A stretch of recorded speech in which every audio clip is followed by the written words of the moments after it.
All right. Welcome to episode 2 of the Breaking Chains.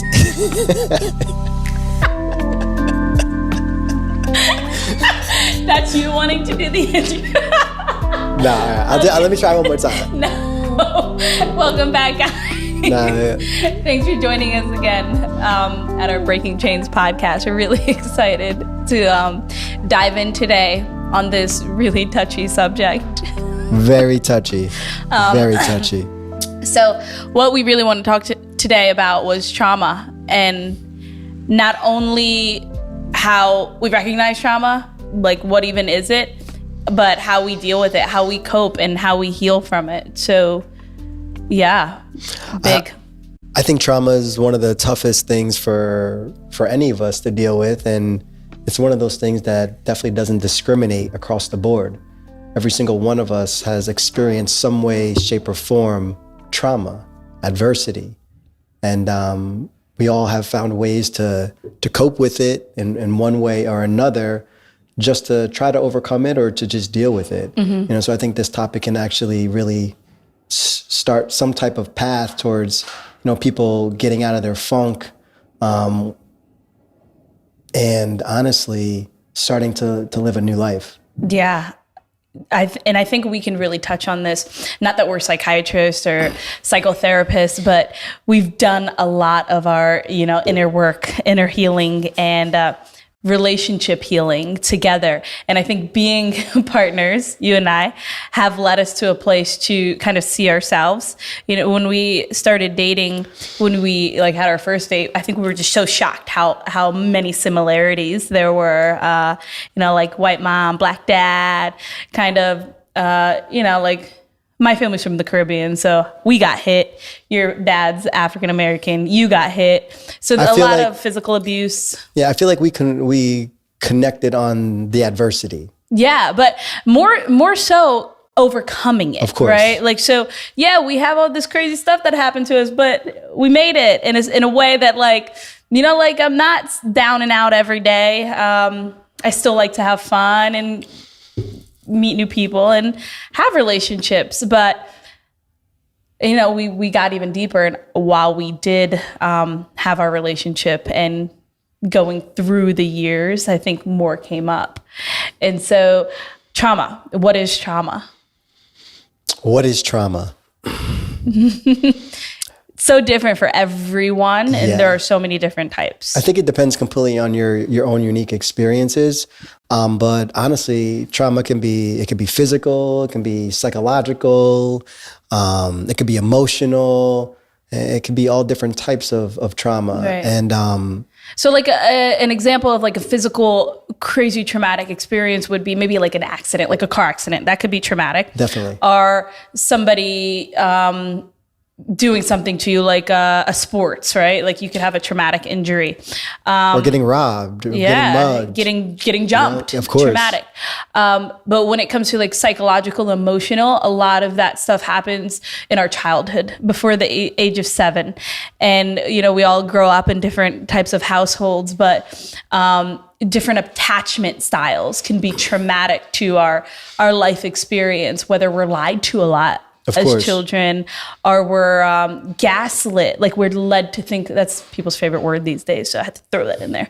Gaslighting me. Gaslighting's huge, right? Where you feel crazy because somebody else is making you feel that way. I also think it's important to note that, like you said, a lot of trauma comes from childhood. Mm-hmm. So I've read and heard and from multiple sources that literally between age 0, when you're first born, into age 7, you're being programmed. It's almost like your operating system is being programmed by your surroundings, your environment, your family, society in general. And so as you age and get older, you're not even necessarily aware that you've already been programmed and are dealing with these things. Right. Joe Dispenza is a good one. I think that we've dove into him a lot, really helpful, and a lot of techniques. If you're ever interested in, the science behind this all, like the traumatic download, and then how we respond to that, and then how we undo it. Joe Dispenza is a really good author and teacher to help you go into how to deal with that. But what's the name of his first book? I don't know the name of his first book. He has a book called The Placebo Effect, which is an interesting one. If you think about the placebo effect, we're always taught that like drugs work, right? It's the drug that's working. What they don't talk about in drugs, and this is off topic, but what they don't talk about in drugs is the placebo effect, that the drugs work when they're not even the drugs, when they're sugar pills, because your mind believes it so much that it's working, that it works. So that's a whole nother psychological thing. And, I'm big on that. But so to get more into like the trauma, though, we have to recognize many times that we even have it, and how our lives are played out with the trauma. And a lot of times we store it in our body, or we have patterns and habits that create a lifelong, up until we do recognize it, situation. So do you want to share how maybe trauma has affected you in your body, in your life? Yeah, sure. Of course. I mean, trauma for me, I got to be honest, it wasn't easy to recognize and to become aware of it. Obviously starting to work out at 15 years old, I must have found an outlet with working out. Right. It was almost like, okay, I have to pretty much bypass my childhood and things of that nature that were traumatic to me personally, because nobody can understand my experience except myself. Right. But as I've gone through that process, it wasn't until I've become decades later where I can start to look back at my life and see traumatic experiences. And I have to actually thank you for a lot of that. I think going through our relationship, being somewhat of a bull, right? Like where at all cost, I'm going to survive. I'm going to grow. I'm going to thrive somehow, some way. And having that mindset from a young age, I guess I kind of have had the inability to look deeper inside myself and my emotional side of things and the traumatic experiences. So busy getting somewhere that maybe you were never here. Correct. So always going somewhere. And yes, you're right. Most likely to not deal with the here, because maybe either I never knew how to deal with what's here right now, or I was never even just aware that I was supposed to deal with what's here right now to actually transcend those things to allow my life to open up and become more spacious. And I brought our relationship up too, and I feel like that has been huge. I think relationships really open up a can of worms in your trauma, because like you're with somebody so much and you are going to be triggered. And it's not usually the triggers that are the things that are bothering you. Triggers are something that they dig something up that's already in you, right? Yeah. And so for some reason, this thing that shouldn't really be bothering you is bothering you. So it's a trigger. So all of our triggers are being triggered, right? And I love to touch hot spots. Oh, it's man. my thing. It really is fun. But all that to say, sometimes it's really hard to recognize our trauma, like you just said, like, oh man, why can't I have seen it? Because the people we're around for most of our lives are the people that have been a part of that trauma, right? So like if you think of our family that we grew up with and our close friends that maybe have the same patterns and habits that we've had as children, so we cling on to them because it's easy to deal with. It's really hard to deal with something that challenges you and that goes against everything that you've ever believed, whether that is part of your trauma being your reality or like who you are. Because a lot of times we attach to what our trauma is unconsciously because it's ingrained in us, right? We're programmed that way to think this is normal. And so my patterns and behaviors coexist with this normal. They are in line with this normal. And so, like you said, you couldn't see it, because how could you when you're still in the same circle? Of course. Yeah. I mean, I feel like when it comes to our relationship, yes, the triggering, it would almost stump me in a way where I had nowhere to go. And it came from a place of like, why am I so upset by this situation? Like, why can't I just let it go? Or why can't I emotionally open up to embrace it? Or am I pulling away? And so I guess as you get triggered more and more, you realize there's really nowhere to run, and I must look inside. I must look inside myself to find out where to go from here. Because even though you're the one triggering me, I'm still on my own journey. And I have to do the soul searching myself in order to overcome that. So what do you think, and I'm just asking you this question because we're kind of being kind of like obscure. What do you think your trauma was that made you, because I'll share mine. I just want to know like what you think your trauma was. Like, and this can be sensitive, especially for family watching and friends watching. And it's not meant to blame anyone. And I think that's a big part of the healing, right? You've shared this many times, victims of victims of victims, right? Of course. Many times our parents are just repeating patterns that they're taught. And then we either break the cycle, we break the chain of events, right? Yeah. Or we create the same pattern. So what do you think seriously led you, if you're thinking about your path and your journey, what do you think really, like, when you look back, when you're able to view it? Because now we're talking about how do we even perceive it? How do we become aware that this is an issue in my life? Yeah, I think what has happened in my life specifically, I always knew some of the patterns that I've witnessed or observed growing up in my family life, even mostly my family life, I'd say. I knew that some of those patterns weren't something that I wanted to duplicate. You're still being vague. Well, for instance, obviously when I saw physical abuse at my home, I knew that I would never want to do that to my wife.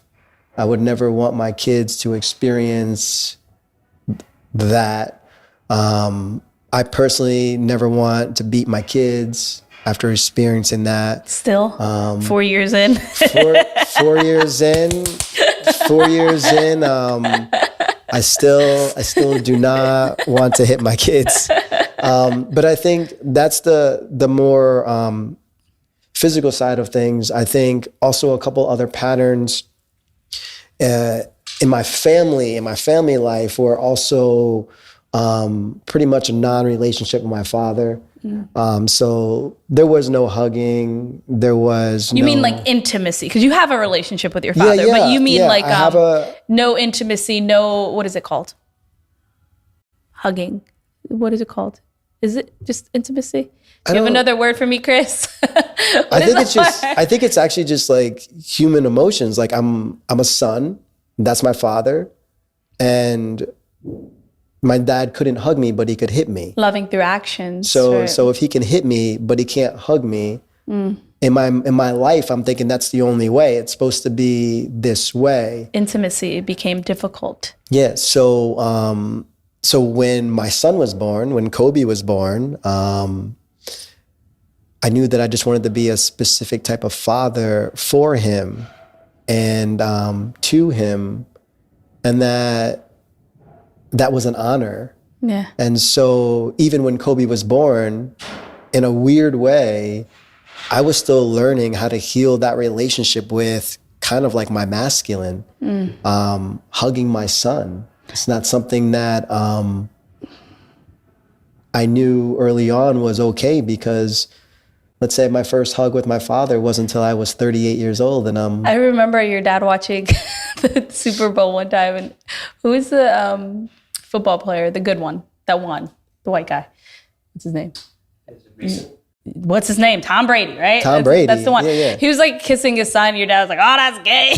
Yeah, of course. And it's just so funny. I'm like, So you don't know, like, and so I did get it at that point. I was like, oh my gosh. Yeah, you don't know. And growing up, when you see this one side that's a little bit more violent, you see another side that's not very loving at all. And hey, my he's a great guy. Yeah. Like, he supported me as well as he could in his life. But seeing what cycles I did not want to repeat was kind of the antidote for me to continue seeking and looking for like alternatives. But and sometimes those, when we're not trying to repeat something, we're trying so hard not to that we inevitably do in some other way, because it's like that path of aim, right?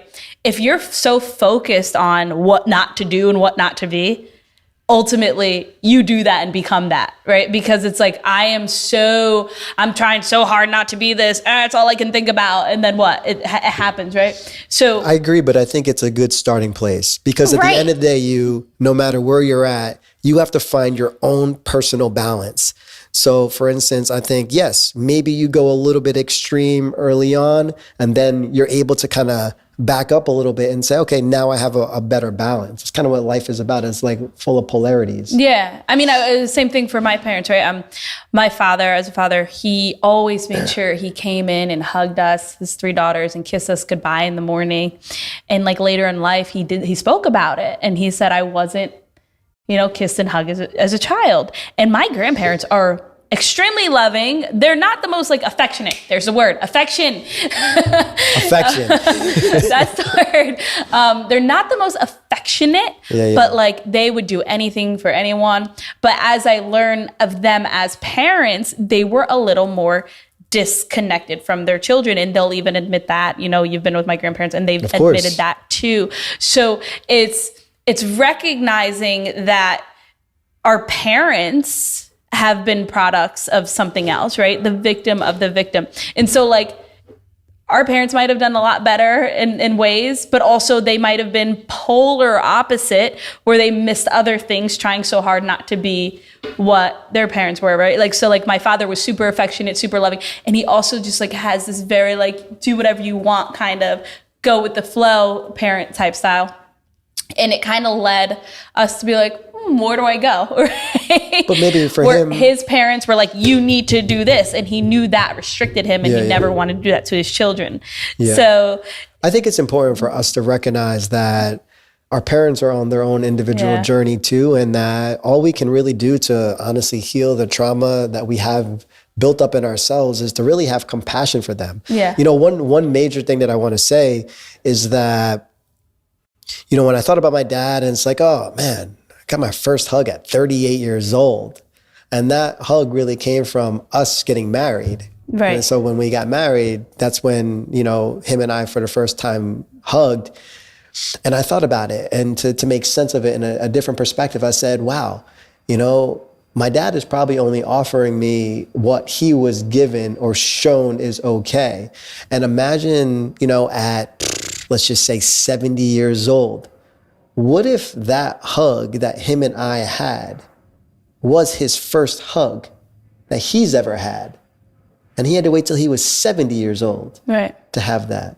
And so that really gave me a different level of compassion and space to really move forward in many ways. Yeah, like speaking of childhood trauma, I would say my situation's interesting, and like a lot of my friends and family, obviously my family, but a lot of my friends, like when they first meet me, like everyone talks about their parents, and people will always be like, "Where's your mom?" Right? Because my mother who raised me is in Florida, and my biological mother is in Missouri, right? So no one's really around me, but living my life with kind of that mother wound. Like not having that go-to, like I can just go cry to mom, I can lean on her, it led me to kind of live out trauma in a certain way as well, right? Because that's traumatic as a child to not have, your your mommy. Even though I had amazing women in my life who supported me and loved me, especially as a mom now, though, there's nothing like having your mother. And I know that for a fact, right? Like Definitely. when my children need me every single moment and they cry to me and I get to hold them in those moments, it kind of brings me back like, wow, you know, what am I giving to them psychologically? And so to be able to heal that, though, I think it goes back again to recognizing, right? What did my mother go through? Of course. Where she actually had something turn off maybe in her brain, or she recognized that she couldn't do it and she couldn't give the space and She the didn't love. have the capacity, She maybe. didn't have the capacity, and not be angry and not live out. Because I don't want to say I was like an angry child, but I was definitely traumatized, and I was very, I would be short with people. I would hurt people before they hurt me. You know, like I would run before I can lose. I would quit before I can lose. So I was like more flighty, right? So like traumatic responses could like literally physically affect us, where we can be put in fight or flight. Of course. And I would say I'm a flighter. Like I'll put myself in a situation to run. What do you think you are? I'm a fighter. Yeah. I would say I'm going to get through this no matter what. At the end of the day, kind of at all cost. So that's kind of, that's my formula. And I also think a part of what helped you recognize, and this is just me speaking for you now, because I like to do that, your trauma is your body, like the pain that you've experienced. Because that's how I know, like, I'm not as much fighty, because like I don't tense up like that. I'm just like, all right, let's go on to the next one, where you will just stay where you are and tense up and like just get harder and harder in this space and become more dense. Right? Yeah, well, like you said, having space to have options, I think right now with trauma, it's like you feel like you don't have any options, like there's nowhere else to go. So because you're so used to this one story that we're attached to, like, exactly, this is me, I am my trauma, and I can't get away from it until either that's subconscious and you can't recognize it because you're around it still, or you recognize it, you're avoiding, or you recognize it and you're like, okay, I need to deal with this. Yeah. What's the first step? Right. So, and that's really hard. I think awareness is the first step.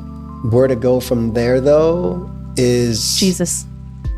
Yeah, that's an amazing place to go. Often you're stuck in the body, and you're stuck in the emotions, and you're stuck with everything that you think you are, and you're stuck with your story.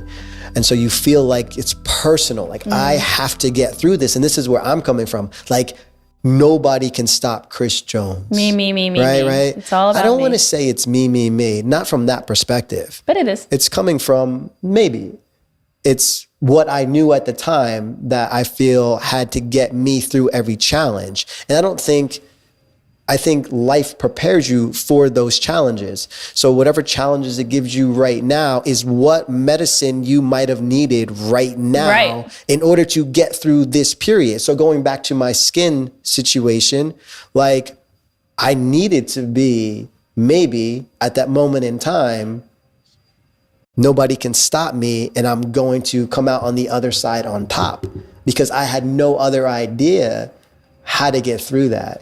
But and then most of the times what we recognize by seeing our trauma is the only thing that's stopping us is us, right? I agree with like, that. So it's like we're literally, when we end up in the space where like, it happened to me a lot with relationships. Like I just like even friendships and like familial relationships, I would be just so snarky, or it's funny that I have a podcast now, right? Because the one thing that has gotten me into the most trouble in my life is my mouth, right? Like I just can't keep my mouth closed. I never know when to shut up. And I'm always saying something that everyone's thinking, but nobody actually wants to say, right? So now you got the freedom.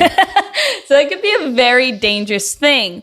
And so when we start to recognize the one thing that is causing the thing that's not working in our lives, right? Like, why is my body now not working? Why are my relationships not working? Then we could look at it and be like, oh, that's me. That's me. Like, I did that. So let me ask you a question though. What wakes you up? What has wakened you up to the fact that there is another option so that you can actually, it's a very easy question. Like, okay, yeah, that's me. I believe wakes you up to that? What truly wakes anyone up is grace. Okay. Grace. And like you said, we need to go through what we go through. And what is grace to you? Grace is the grace of God. Like, you will be shown mercy, you will be shown grace in the moment that you need it. When you have experienced what you need to experience and you've gotten to a point in your journey where like, okay, there's no other option right now because there just isn't. So it's grace. And then you're shown. And then there is this opportunity, this window opportunity where you still get to like make your choices, right? So you could be shown grace and still like be like, nah, no, thank you. So do you think being awakened to your current life situations or awakened to the life that you could be living where you do have options, if you feel that it's grace, do you feel that people actually have any control over that grace? Or is that grace gifted to somebody as an awakening? And therefore, yes, then they have choices. But do you think that there is no grace before that moment happens? Do you think that everybody is in grace? Do you think that you're chosen if you're in grace? I really feel like I don't have the answers because I'm not God, but I do believe God lives in me, right? And I feel like we all have that connection. We have that antenna to signal up like, hey, I need you. I'm depending on you. I surrender to what is. And I think until you're ready to surrender, and usually that rock bottom, right, is what gets you there. That's when you're asking for help. When you're no longer depending on the word of man. When you're like, I am ready to fully surrender and commit to doing whatever it takes to get out of this darkness. Because a lot of times when you recognize trauma, especially if it's severe trauma, like sexual abuse as a child or really bad physical abuse as a child, it can get dark. Of course. Right? And when you're in the depths of darkness, there's nowhere to go. There's no person that can save you. So I think this grace is being shown that there's light, right? There's light and there's a way. And walk with me, I'll show you the way, right? So it's just like believing that, okay, I was meant to feel all this. I needed to feel all this to really see the reality. And a lot of times give us compassion and understanding for other situations. Like, yes, we're shown grace our whole lives if you look at it, because only we can walk in our shoes. But to get over a lot of this trauma, you have to feel it. You have to. And so going back to what you said, how we store our trauma, I don't feel that in my life I really knew how to feel. Right. It's scary. Feeling is scary. Was the most scariest thing to me, because everything that I felt, it was a judgment on it. Because you weren't allowed to have emotions. No. Well, sure. But even if I just take away the external circumstances and I look at the conditioning that we all go through, we're all taught to not feel, to not react. Like even as a kid, you're talking back to me, like we're taught to be in this little box that people are comfortable with. And then we're forced and we stay in that box. And then we go to school, right? And then the teachers tell us what to do. And then all of the elders, they tell us what to do, which, hey, I understand. And then we're graded and judged. So funny, your dad just gave you a report card from kindergarten and you need improvement in we're graded. You need improvement. You're 4 years old. You need improvement in communicating with others. Well, hell yeah, I need improvement. I just learned how to communicate. Exactly. So we're graded, we're judged, and we're told we're not good. We're told so many different things, and then you almost come to a place where you can't feel, because if you do feel, you might be out of line, but you want to stay in line because that's the comfortable piece. So what happens is we numb ourselves, and then we find that the emotions still don't leave. And then we become stuck and we become stiff and we become unhealthy. and we have no idea why, because we're eating a perfect diet. No, And it doesn't matter if your we're inside is turmoil. but if all of these emotions, which is real energy, never are finding their way of an outlet, and they're not flowing through our bodies, then I believe that causes illness. And I do want to give you credit. One time you triggered me tremendously, and that's going back to my skin condition. You said to me, do you think that this could be emotional stuff? You got so angry. I was so angry. I was like, how could you not understand It's food. what I went through? And like, you couldn't understand this because you don't have the food allergies or the inflammation.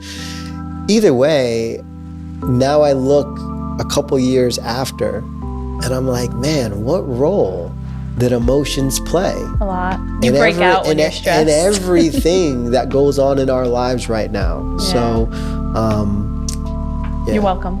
Thank you. And I do think there are so many tools and helpful resources to help people get through their trauma, whether it's therapy, whether it is having conversations or just reaching out to anyone. It's a journey. And so thank you for sharing all your depths of your journey with me today and everyone else. Some deep stuff.